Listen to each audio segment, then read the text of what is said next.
Pick 12, I'm going to use this opportunity to do something that I haven't done much of yet, which is hopefully get a pretty decent Jacksonville stack. That'll require Denver, Indy, and the Jets later. We know we're taking Brian Thomas Jr. here. I think I'm fairly content to take, well, considering we're going to want a couple more 8s with Jacksonville. What is Denver? The Broncos are 12, the Jets are 9, and the Colts are 11. Let me look over some matchups here. I think we'll just go London. I don't want to have, because I would prefer to get Travis Hunter later, and I don't want 3 of my top wide receivers to be out in bye week 8. You can get there even with that, but I'm going to play it a little bit safer, take London. I think London will end up with more targets than Amon-Ra this year. Remains to be seen. Amon-Ra, I still think, is in the better offense, so might be a little bit of a wash there. But regardless, London's still a great pick. And then we're going to see, I'll queue up these 3 other teams, and I'll talk you through my strategy at this next back-to-back.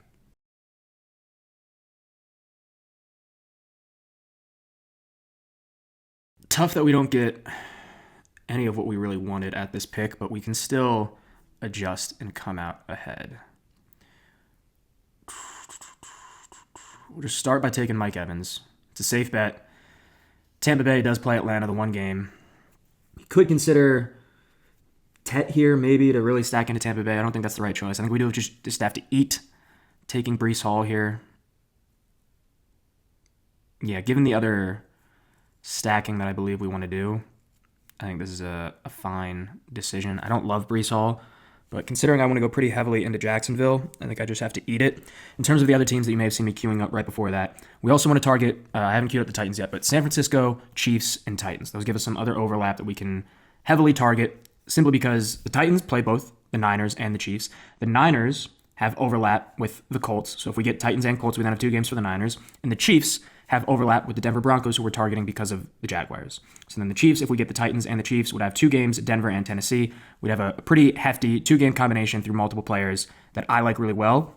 And I think, especially if you can get lucky, really hit on this one, like if we had gotten Garrett Wilson instead of Breece Hall there, or some other things, maybe been able to take Xavier Worthy there if he hadn't gone so early.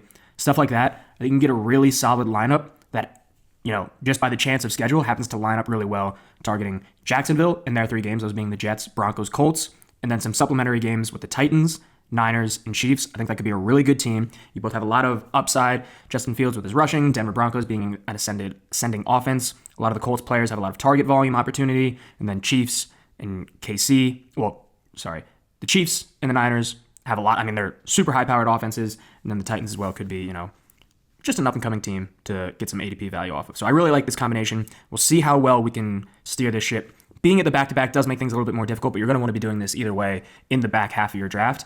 I prefer doing it in like 9, 10, 11. That way you can get a little bit closer to getting ADP values. You're still able to reach on players that you really want to get without sacrificing a lot of the versatility, the just availability when you're not at a back-to-back pick. We really want Travis Hunter here. Really bad, man. I've already looked at the picks. We do need Trevor Lawrence to fall like 2 spots after ADP. Hopefully by taking his 2 best targets, we'll be in a pretty good place to do that. With Harvey off the board, I think I would have preferred Harvey. It gives us some more flexibility at running back, but regardless, we'll take Travis Hunter and then take Ricky Pearsall, get our San Francisco connect there, and feel pretty good about it. Running back will have to be made up later.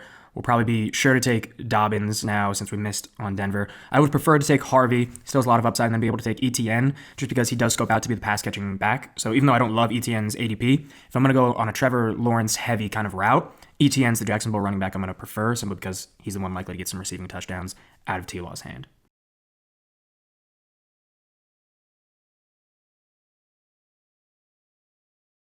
All right, we have an interesting discussion at this pick.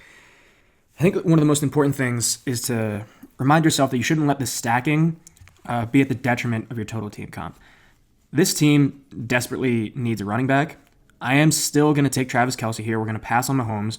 We get the Casey that we really want. I like Kelce a lot this year, specifically in best ball, less so than your home league, just because he's going to be boomer bust this year. I don't think he's going to be super consistent, but he still has a lot of value. Because we need to take a running back, I do think we have to pass on the Colts players here and just take like Alec Pierce or if Pittman falls. And we just got to take Tracy. Tracy would have been a lot better if we were able to go Mason or Aaron Jones at that first pick.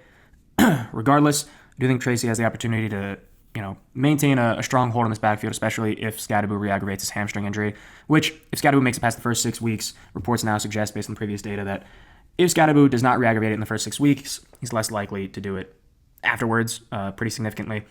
So if Scadaboo makes it through those 6 weeks unharmed, this pick on Tracy at 85 is a lot more tough because they might scope out into a much larger committee than I would hope taking Tracy here.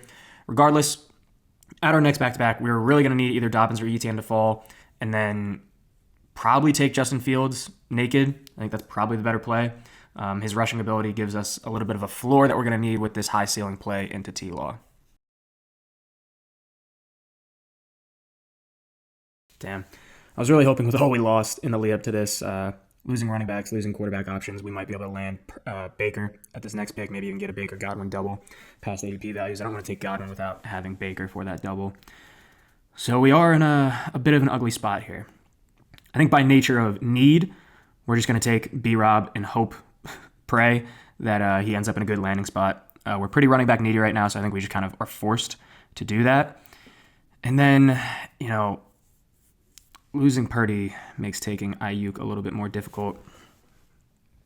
But I honestly don't see too many better options for us. I could reach on T-Law here, but I don't think I want to.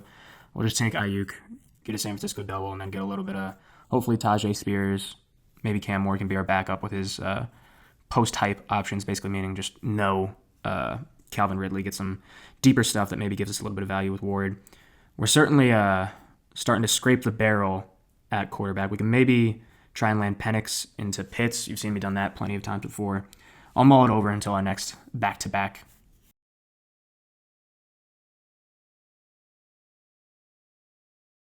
God damn it, dude.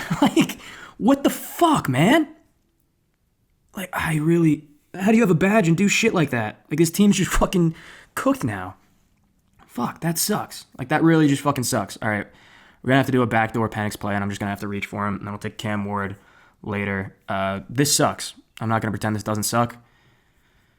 Yeah, it sucks. We get bailed out by Atlanta playing really well and just having exposure to these Jacksonville games without T-Law. We have a minor bailout, but this blows. This blows.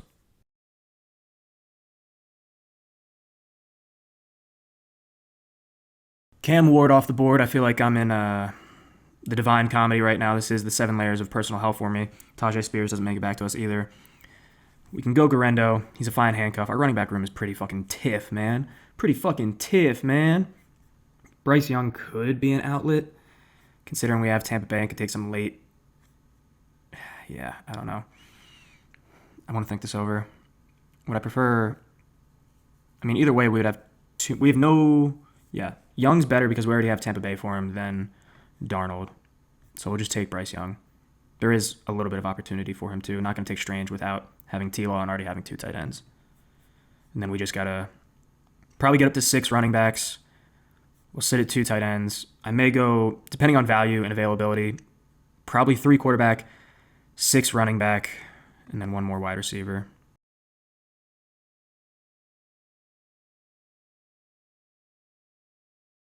Stafford would have been all right. We're fine with Darnold instead, though.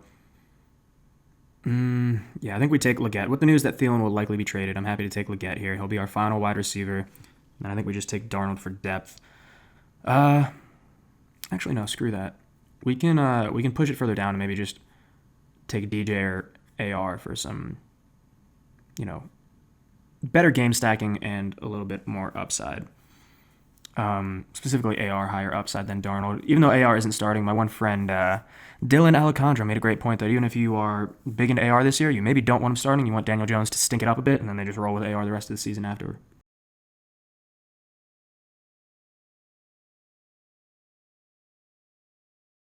Still need to take an additional running back. I think, considering he's going to start the entire year for sure, you just take Darnold here. Don't worry about AR. Jalen Wright is pretty tempting, especially because you're getting another ADP value. People are really just pushing him completely to the side for Ollie Gordon. I do think in the event of an injury, while I believe Ollie Gordon is more likely to have standalone value without a chain injury, I do think in the event of an injury, both Ollie Gordon and Jalen Wright will get run. So I'm fine to take Jalen Wright here. Especially 2 great ADP values, both positions we wanted to further improve on this roster. And that closes out this one. I'll be back again tomorrow. Until then, be good, draft well, stay safe. I'll see you tomorrow. Peace.